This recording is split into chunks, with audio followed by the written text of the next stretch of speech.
Bienvenue, j'espère que tu es heureux, heureuse, en forme et ancré. Pour ce 13e jour du calendrier de l'Avent, nous entrons dans un verset d'une puissance immense, un verset qui parle comme une lumière qui s'adresse à celui qui écoute, comme un père qui rappelle la direction à son enfant. C'est le verset d'Ésaïe, chapitre 48, verset 17. Ce verset n'est pas une injonction, c'est une invitation, un rappel. Un rappel que la guidance divine n'est jamais extérieure, jamais lointaine, jamais imposée.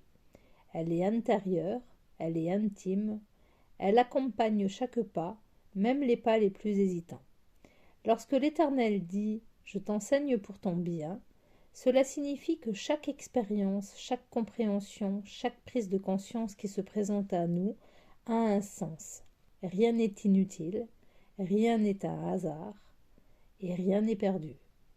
Lorsqu'il ajoute « Je te dirige dans la voie que tu dois suivre », c'est comme s'il disait « Le chemin existe, il a été préparé pour toi, il est déjà inscrit dans ton âme, et si tu tends l'oreille, tu entendras la direction. » Ce verset n'est pas là pour dicter une route, il est là pour rappeler que la lumière accompagne toujours celui qui marche, même dans les moments où il croit la perdre.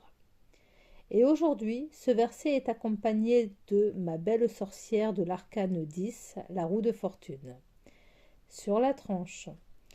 Une carte sur la tranche, c'est un seuil, un moment suspendu entre deux directions possibles, un carrefour intérieur, une invitation ou pas à regarder envers ou en soi. Si la roue de fortune se présente à l'endroit, elle peut te dire que la lumière est là, que tu l'entends, que tu la reçois, que tu l'accueilles, que tu avances. Tu fais confiance à ta guidance intérieure. C'est l'énergie du mouvement, de l'ouverture, de l'élan juste.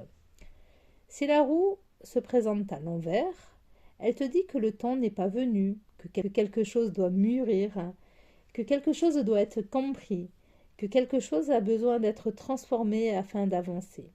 Ce n'est pas un blocage, ce n'est pas un échec, ce n'est pas un mauvais choix, c'est une expérience. L'âme n'est pas venue vivre uniquement la lumière, elle est aussi venue expérimenter la nuit, le silence, les résistances, les ralentissements. Car tout cela construit, sculpte, affine, révèle. Il n'y a pas de mauvais chemin, il n'y a que des chemins différents, des chemins complémentaires, des chemins qui enseignent chacun à leur manière. La roue de fortune sur la tranche pose une simple question. Où en es-tu vraiment aujourd'hui? Quel mouvement intérieur veux-tu honorer? Quel chemin ton âme reconnaît comme juste maintenant?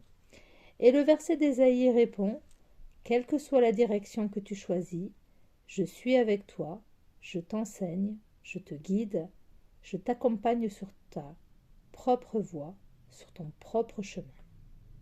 Que ce soit d'un côté ou de l'autre de cette roue, aie confiance que tout est juste. Je te remercie de m'avoir écouté et je te dis à demain.